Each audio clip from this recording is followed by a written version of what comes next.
अगर ये सब देख के लग रहा है कि बहुत इजी मैथ्स है क्लास 10 का, तो रुको जरा, सब्र करो।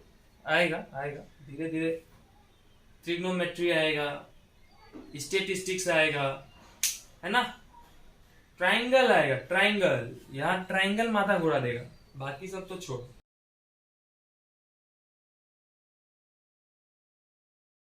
हेलो दोस्तों, आप सभी का स्वागत है हमारे यूट्यूब चैनल न्यूमो मैथ में, जहां पे हम क्लास 9 और क्लास 10 की मैथ्स के बारे में अच्छे से पढ़ते हैं ताकि हमें मैथ्स आसान लगने लगे। तो जो एक्सरसाइज का पहले का वीडियोस बना है वहां पे हमने एक्सरसाइज 1.3 तक कंप्लीट कर लिया है। तो अब हम लोग जो है एक्सरसाइज 1.4 करेंगे। मैं आशा करता हूं कि मैं जो आप लोगों को वीडियोस के जरिए समझाना चाह रहा हूं आप लोग तक वो बात पहुंच पा रही है। अगर वो बात आप लोग तक पहुंच पा रही है तो इस वीडियो को लाइक करें ताकि मुझे पता चले कि आप लोगों तक मेरी बात अच्छे से पहुंच पा रही है। तो एक्सरसाइज 1.4 का जो पहला क्वेश्चन है वो है, without actually performing the long division state whether the following rational number will have a terminating decimal expansion or a non-terminating repeating decimal expansion। इसे करने से पहले हम लोग एक बात जान लेते हैं, जैसे कि अगर हमारे पास कोई रैशनल नंबर हो, सिर्फ p बाई क्यू, जहां पे p एक न्यूमरेटर है और q डेनोमिनेटर है और q का वैल्यू कभी भी जीरो नहीं हो सकता है। तो जो q का फैक्टर्स होगा, जो q का फैक्टर्स होगा वो 2 to the power n and 5 to the power m, 2n 5m। अगर q का फैक्टर 2n 5m है तो वो सारे नंबर टर्मिनेटिंग होंगे, यानी कि उन सभी नंबरों का एक एंड होगा, यानी कि वो कहीं तक भी डिवाइड जाए तो एक ऐसा पॉइंट जरूर आएगा जहां पे उसका द एंड हो जाएगा। ठीक है, और या तो दोनों हो सकता है या फिर 2n हो या फिर सिर्फ 5m हो, तब भी उसका नंबर का एक एंड होगा। लेकिन अगर इस दोनों के अलावा, अगर इस दोनों के अलावा कोई थर्ड नंबर भी वहां हो, इस दोनों के अलावा कोई थर्ड नंबर अगर वहां हो तो वहां हमें यह पता चलेगा कि वो रिपीटिंग नंबर है, उसका कोई एंड नहीं होगा। ओके, तो चलिए शुरू करते हैं हम लोग नंबर 1 से। एक्सरसाइज 1.4 का 1 13 बाय 3125। तो याद रहे हम लोग सॉल्यूशन में एक बार फिर से क्वेश्चन को लिखेंगे, 13 बाय 3125। तो यहां पे देखिए 13 बाय 5 टू द पावर 5, अगर 5 को अगर हम 5 बार मल्टीप्लाई करें, यानी कि 5 इंटू 5 इंटू 5 इंटू 5 इंटू 5, तो उसका आंसर क्या होगा 3125। और चूंकि ये नंबर 2n 5m में है, 2n 5m, मानिए 2 का वैल्यू अगर 0 है तो 2 टू द पावर 0 को हम लोग 1 मानते हैं, 2 टू द पावर 0 को हम लोग 1 मानते हैं। तो यहां पे हम लोग इंटू 1 लिख सकते हैं। ठीक है, अगर हमने यहाँ पे इंटू 1 लिख दिया तो मतलब यहाँ पे हम ये लिख रहे हैं कि 2 टू द पावर 0 है। ठीक है, सब समझ आ रहा है? यहां तक कोई प्रॉब्लम? अगर कोई प्रॉब्लम हो, कहीं कुछ समझ ना आए तो आप लोग कमेंट में बता सकते हैं मुझे कि यहाँ पे इस पॉइंट में हमें थोड़ा समझने में दिक्कत हो रहा है। तो चूंकि इस नंबर को हम 2n 5m में लिख सकते हैं तो इसलिए ये नंबर क्या है, एक टर्मिनेटिंग डेसिमल एक्सपेंशन। तो यहां हम लोग देख सकते हैं, since denominator is in the form of 2n 5m। ठीक है, चूंकि यहां का जो डेनोमिनेटर है वो 2n 5m में है, इसीलिए 13 बाय 3125 एक टर्मिनेटिंग डेसिमल एक्सपेंशन होगा, hence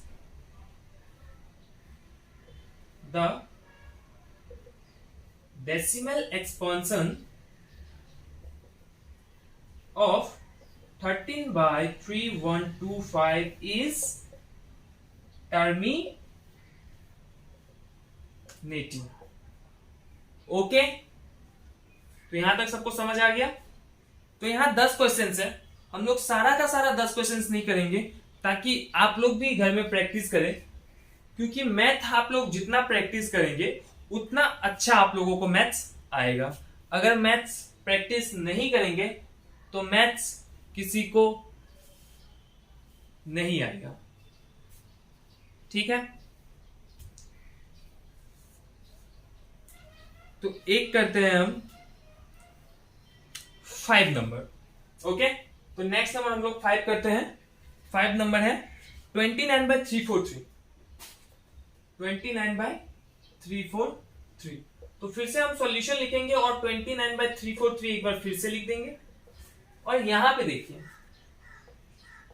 29 का फैक्टर से हमें उतना कुछ खास मतलब है नहीं, और 29 एक प्राइम नंबर है, तो इसका 29 और 1 के अलावा कोई फैक्टर है नहीं, है ना। हमें मेन फोकस, हमारा मेन फोकस कहां पे है? डेनोमिनेटर पे। तो ये है 343 जो कि क्यूब है 7 का। ओके, 343 क्यूब है 7 का। तो आप लोग ये याद रखिए और कोशिश करिए कि कम से कम क्यूब 15 तक और स्क्वायर 20 तक लिख के याद कर ले, आसान रहेगा आप लोगों के लिए। ठीक है, अब यहां पे क्या है, डेनोमिनेटर ना तो 2n है और ना ही 5m है, ये कुछ अलग ही नंबर है। तो इसीलिए ये एक टर्मिनेटिंग नंबर तो नहीं होगा बल्कि रिपीटिंग होगा। ओके, तो इसे हम लिखेंगे since the denominator is not in the form of 2 and 5m। ठीक है, and it has 7 as its factor। Okay, जो हमें मिला है हमने वही लिखा है, कुछ अलग नहीं लिखा है। यहां पे हमें डिनोमिनेटर में 2 and 5m नहीं मिला तो हमने वो लिख दिया, और क्या मिला? 7 मिला तो हमने 7 लिख दिया। नीचे लिखेंगे therefore the decimal expansion of 29/343 is non-terminating repeating।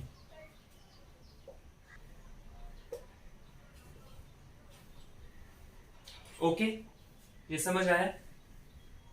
Simply हमें कुछ नहीं करना है, पहले अगर आंसर में 2 and 5m नहीं है तो हम पहले वो लिख देंगे कि 2 and 5m नहीं है, और उसके बाद लिखेंगे कि क्या है जो हमें डेनोमिनेटर का पावर मिला है वो लिख देंगे, और उसके बाद सिंपली क्या दिखा देना है, किसमें है, ये टर्मिनेटिंग है तो टर्मिनेटिंग लिखेंगे, अगर नॉन टर्मिनेटिंग रिपीटिंग है तो नॉन टर्मिनेटिंग रिपीटिंग लिखेंगे। तो इस 2 नंबर के बाद हम लोग एक और नंबर इसका करते हैं, नंबर 7। ठीक है, नंबर 7 को पहले ही ब्रेक करके दिया गया है। 129/2 square 5 to the power 7 and 7 to the power 5। Since यहां पे हमें डिनोमिनेटर को पहले ही ब्रेक करके दिया गया है,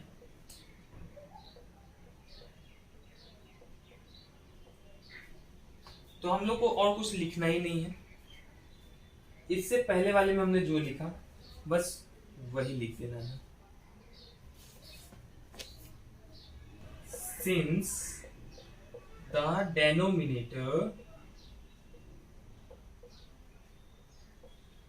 is not only in the form of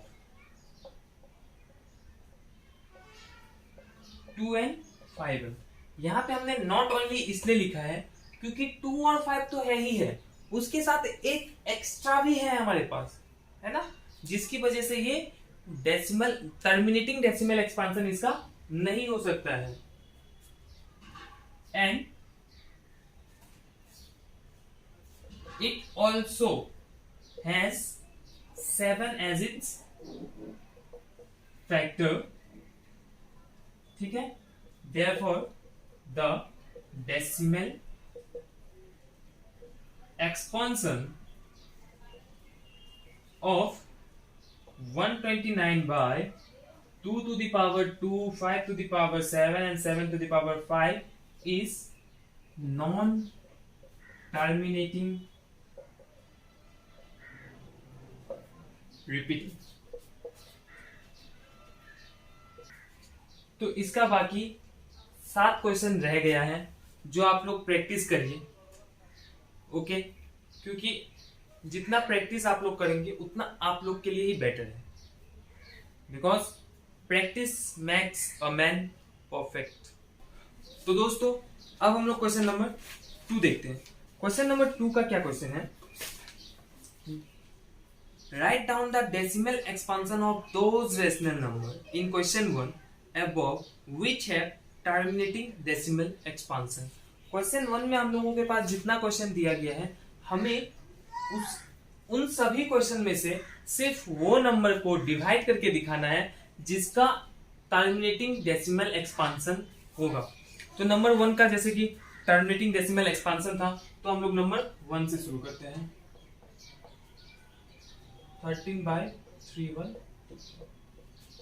divide करने वाला जो नंबर है, डिवाइजर, वो बड़ा है और डिवाइडेंड जो है वो छोटा है। तो हम लोग क्या करेंगे, एक पॉइंट लेंगे, पॉइंट लेने के बाद यहाँ एक जीरो आ गया, फिर भी नहीं जा रहा है तो यहाँ एक जीरो लेंगे, फिर यहाँ भी एक जीरो आ गया और ये अभी भी नहीं जा रहा है, तो क्या करेंगे, हम एक और जीरो ले लेंगे। अब क्या ये 3125 और अंदर है 13,000, तो अब ये जा सकता है। तो 3125 अगर हम 4 टाइम्स करते हैं तो 12,500 होता है, ओके। 13,000 में से अगर हम 12,500 माइनस कर दे तो 500 बच गया। पॉइंट है तो हम एक जीरो ले सकते हैं, तो 1 टाइम्स 3125। ये आप लोग को नीचे डायरेक्टली करते जाना है। अब इससे माइनस करते हैं तो 10 में से 5 गया तो 5, 9 में से 2 गया तो 7 और 9 में से 1 गया तो 8 और 4 में से 3 गया तो 1 और लास्ट में हम देंगे 0 क्योंकि पॉइंट है। अब देखिए 18,750 3,125 का टेबल पे आता है कितने टाइम्स में, 6 टाइम्स में, 18750,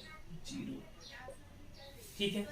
तो हम लोग यहाँ पे डायरेक्ट लिख सकते हैं 13/3125 इक्वल्स टू 0.00416, ओके।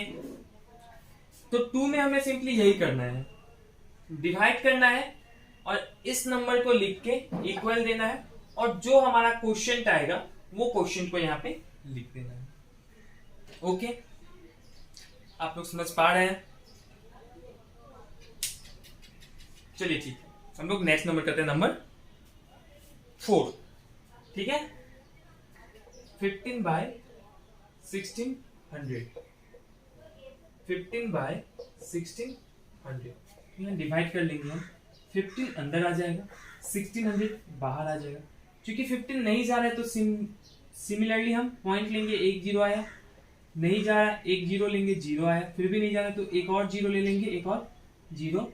तो 1600 15,000 में 9 टाइम्स में जाता है और 9 टाइम्स में होता है 14,400 14,400। तो अब माइनस करेंगे तो यहाँ आ गया 600, पॉइंट है तो एक जीरो ले लिया, 16 4 जा 64 जो कि 60 से बड़ा है, तो 16 3 जा 4800, ओके। अब माइनस करेंगे तो 1200, फिर एक पॉइंट ले लेंगे, 0 ले लेंगे पॉइंट के लिए। तो नेक्स्ट आ जाएगा हम लोग का, तो 16 का टेबल में 7 टाइम में आता है 1 1 2 और 2 0 है तो 2 0 लगा देंगे। अब यहाँ पे माइनस करने के बाद हमें मिल गया 800। पॉइंट की वजह से हम 0 ले सकते हैं, तो 16 5 जा 80 क्लियर। 1600 पहले तो ये नहीं जा रहा था तो हमने पॉइंट लिया, पॉइंट लेने के बाद ये 0 आया, फिर नहीं जा रहा तो एक और पॉइंट, एक और 0 लिया और यहाँ भी 0 बैठाया, फिर नहीं गया तो एक और 0 लेके यहाँ 0 बैठा दिया। देन 9 टाइम्स में गया 14,400, माइनस करने पे 600 आया, पॉइंट था तो एक 0 हम ले सकते हैं। फिर 3 टाइम्स में 4800 आया, माइनस करने पे 1200 आया जो कि 1600 से नहीं जा रहा है। और चूंकि पॉइंट पहले हमने दिया हुआ है तो हम एक 0 डाल सकते हैं। क्लियर। तो 16 7 जा जो होता है 112 होता है, तो उसी तरह यहाँ पे 16 7 जा 1600 इंटू 7 इक्वल टू 11,200 और 11,200 को अगर हम 12,000 से माइनस करेंगे तो हमारा आंसर आएगा 800। और चूंकि हमने डेसिमल पहले दिया हुआ है तो हम एक 0 ले सकते हैं और 16 के टेबल में 5 टाइम्स में 80 आता है, तो 1600 के टेबल में 5 टाइम्स में 8000 आएगा। ओके, तो 15 by 1600 equals to 0.00937। That's all। ठीक है, तो इसके बाद हम एक और नंबर करते हैं, नंबर 8 6 by 15। Number 8 6 by 15। 6 को हम 2 into 3 लिख सकते हैं और 15 को हम 3 into 5 लिख सकते हैं। तो ये 3 और ये 3 कैंसिल हो गया तो हमारा बच गया 2 and 5। 2 5.0 5 4 जा 20। तो यहाँ पे 6 by 15 जो है वो हो गया 0.4। अगर ये सब देख के लग रहा है कि बहुत इजी मैथ्स है क्लास 10 का, तो रुको जरा, सब्र करो, आएगा आएगा धीरे धीरे। ट्रिग्नोमेट्री आएगा, स्टेटिस्टिक्स आएगा, है ना, ट्राइंगल आएगा, ट्राइंगल, यहाँ ट्राइंगल माथा घुरा देगा, बाकी सब तो छोड़। तो ठीक है, इस एक्सरसाइज 1.4 का लास्ट क्वेश्चन जो है अब हम लोग वो करते हैं। तो क्वेश्चन नंबर 3 में देखो क्या कहा गया है। The following real number have decimal expansion as given below. In each case decide whether they are rational or not. If they are rational and of the form p by q, what can you say about the prime factors of q। अगर ये एक rational number है ना, तो हम इसके prime factor से, denominator का जो प्राइम फैक्टर होगा उसके बारे में हम क्या कह सकते हैं। तो पहला जो है 4 3.1 2 3 4 5 6 7 8 9 है ना, 4 3.1 2 3 4 5 6 7 8 9। तो यहां पे हम लोग देख सकते हैं क्लियरली कि ये नंबर जो है टर्मिनेटिंग डेसिमल एक्सपांशन है। ये नंबर किस एक्सपांशन में है? Terminating decimal expansion. तो इससे हमें क्लियरली क्या पता चल जाता है, ये नंबर p by q के फॉर्म में होगा, जहां पे q का फैक्टर या तो 2n होगा या फिर 5n होगा या फिर दोनों होगा। क्लियर? बस इसी चीज को हमें लिख देना है। Since this number has a terminating decimal expansion,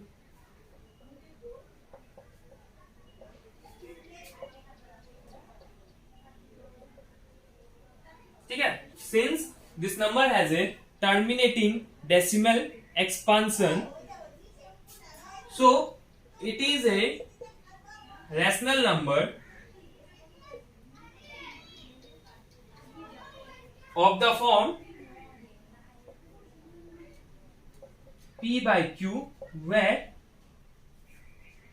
the prime factors of q is either 2n और 5m और बोथ, है ना, या तो 2n है या फिर 5m है या फिर दोनों है। Okay,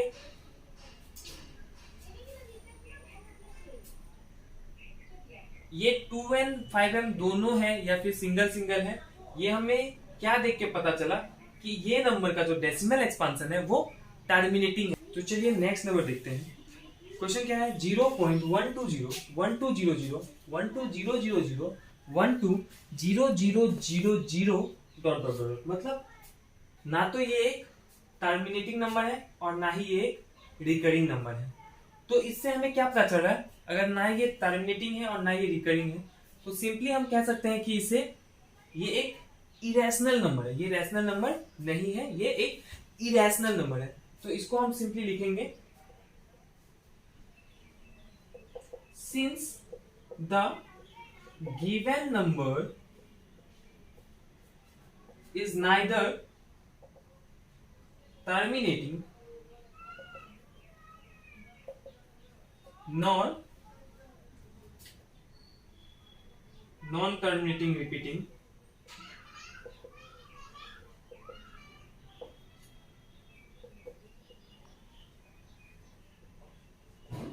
therefore the given number